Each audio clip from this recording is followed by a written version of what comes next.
Ya, balik lagi PSR. Kali ini kita akan nge-review film Dear David.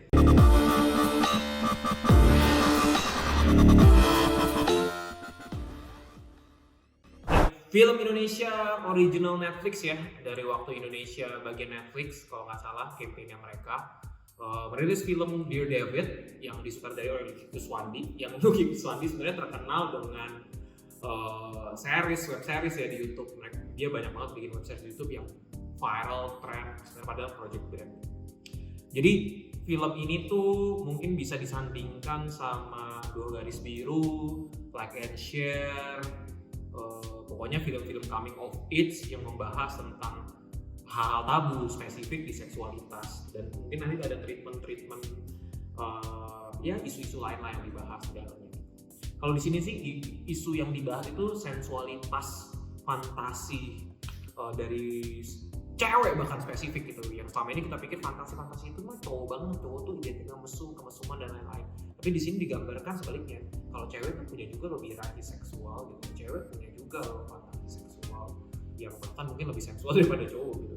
Those kind of things yang dibahas di sini. Mungkin plot dibahasnya itu di depan.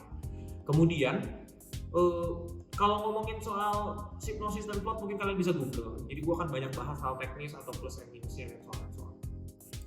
Gue suka banget sama film ini, sederhana, kemudian menggambarkan fantasinya juga niat banget, bener-bener pakai set yang solid. Mungkin ada sesuatu CGI juga kali ya. Ya fantasi like banget ya, kayak begini nih. Kalau di pikiran gue fantasinya begini gitu, dan dia tumpahkan ke dalam sebuah tulisan dengan gaya bahasanya. Itu ya kayak oh my god gitu. Bener-bener sesensual ini dan berani banget. Untung di Netflix ya, kalau di bioskop sih gue ragu itu lolos sensor ya gitu. Kemudian ada beberapa juga nih dari sisi laki-lakinya dijadikan objektifikasi seksual. Kemudian ketika laki-laki dijadi objektifikasi seksual itu menjadi kayak aneh, menjadi quirky, menjadi kayak ih apaan sih gitu. Sedangkan kalau cewek itu hal yang normal gitu, meskipun ya jadi sebuah pelecehan gitu. Tapi kalau cowok yang digituin ya bukan pelecehan, itu is normal things gitu. Ya gitulah.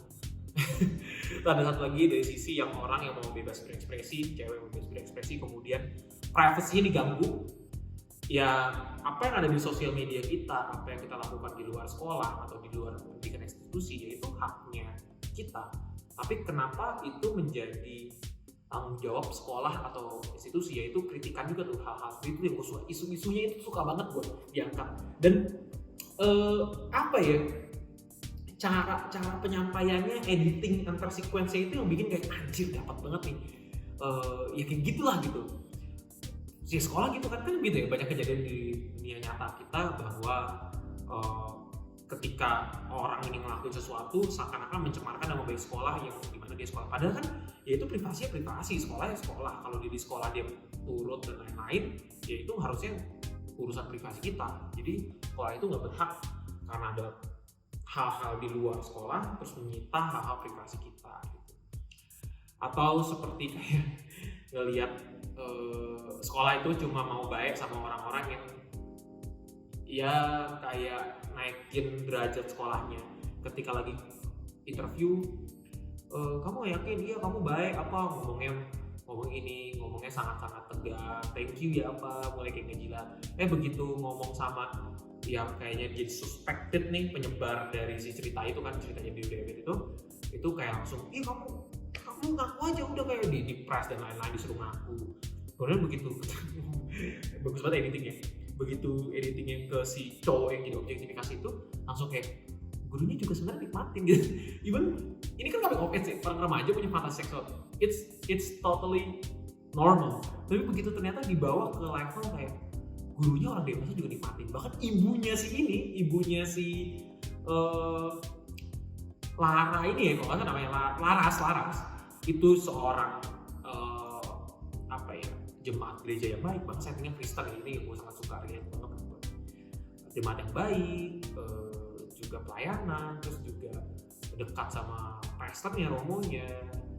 Dia juga punya fantasi ide, ini cowok ini apa dan soal. Jadi hal itunya juga ada kedekatan, dan itu normal, nggak perlu dijauhin, nggak perlu dianggap itu dosa atau gimana, itu hal yang normal.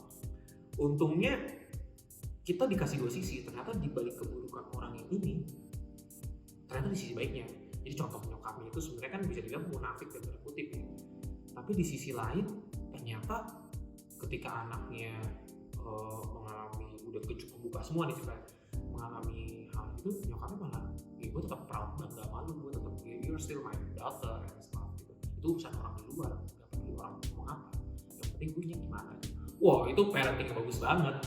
Di sisi lain karakternya David sama karakternya si siapa namanya, gue lupa tuh, yang diperankan sama Blasteran itu malah punya parenting yang ngebuat dia jadi kayak, contoh si David jadi kayak tank, si ini malah jadi punya preference seksual yang berbeda, ada parental issue di situ yang membuat jadi punya treatment yang berbeda. Ya bagus sih, gue suka banget sih, suka banget. Terus meskipun sebenarnya sinematografinya nggak seindah film-film Lucky Kuswandi sebelum-sebelumnya di web series ya, cuma di sini kayaknya proper aja sih, gitu, cukup aja sih gitu. Setnya cukup lah, nggak neko-neko, sederhana, tapi emosinya dapet, gaya ngomongnya juga dapet, blow-on-nya actingnya si David tuh juga dapet, si Emir yang ngomongnya aktornya, Lutetia juga muncul sebentar, tapi kayak still the thunder gitu ya, still the scene juga. Kalau Shenina itu ya udahlah ya, she's the main actress in here, she's the main cast, jadi memang harus di-push habis-habisan dan it works gitu, berhasil banget bisa ngebawain kecanggungan kayak ya canggung lah, gue kayak ngerasa gitu, gue juga kalau canggung gitu deh, kalau udah berapa orang langsung kayak nyerang terus kayak gak mau nunjukin, enggak kok gue apa gitu. Itu gue relate banget sih, relate banget, very relate gitu. Ya banyak hal yang gue enjoy dan gue suka banget. Harusnya banyak film-film tabu ini, untungnya rilis di Netflix juga, jadi everybody can access it. Banyak film-film tabu ini yang menurut gue perlu ditonton kayak Gue Garis Biru dan sejenisnya gitu. Jadi jangan dijadikan hal-hal ya tabu gitu, ya harus diomongin gitu, supaya malah teredukasi secara seksual, supaya teredukasi gitu. Oh privacy, ada batasan privacy antara sekolah dengan ya kita sebagai individu. Oh ternyata edukasi seksualnya gini loh, it's not about edukasi seksual tuh gak cuma tentang like and share ya guys, pelecehan seksual and so on, tapi ada juga soal ya sebatas kayak kita aware bahwa oh cewek juga bisa punya fantasi dan punya birahi, itu ditunjukin banget tuh di sini tuh, kayak cewek-ceweknya nafsu sama si David, oh gitu lah segala macam. Wah itu hal-hal isu sosial kita kan, ketika kita mengobjektifikasi perempuan, para SJW feminis mulai nggak boleh, tapi begitu kayak rahim tuh anget gara-gara ngeliat ini, it's normal and semua kayak memaklumi kayak ya ampun, ya harusnya fair bisa gitu, meskipun gue ngerti juga ya gitu ya, tapi bagus sih, gue suka banget sama pesannya, message-nya, dan didukung sama hal-hal teknis yang bagus. Kalau punya pesan yang bagus gini cuman actingnya jelek juga malesin ya gitu ya, sinematografinya jelek juga malesin gitu. Atau teknis lah kayak audio productionnya, editing antar scene-nya juga malesin. Itu juga kita membuat message yang udah dikemas dengan bagus, scriptingnya bagus, jadi semuanya jadi kayak malesin. Untungnya meskipun nggak nggak magnificent banget, tapi dikemas dengan sangat proper, dan itu udah cukup, sederhananya itu udah cukup untuk membuat satu package of experience yang lengkap dan kita bisa nikmatin gitu. Berkesan sih, yang penting berkesan gitu. Setelah nonton tuh kayak puas ya. Oh iya, soundtracknya juga bagus sih, soundtracknya. Gue tuh suka ya sama pemilihan soundtrack yang gak mainstream, side stream. Gue juga banyak gak taunya album gue apa, tapi kayaknya pas dari yang telinga gitu. Gue gak tau kok teman-teman yang lain yang mungkin selera musiknya mungkin ya mainstream aja gitu, atau berbeda lah gitu. Ini cocok juga di gue gitu. Jadi dapet.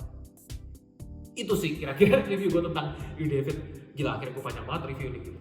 Hopefully ini bisa menjadi preferensi kalian nonton, tapi gue suggest nonton di Netflix Dear David. Thank you udah nonton, sebelum bisa komen dan subscribe. Kata play it, don't stop, just rewards. Cut.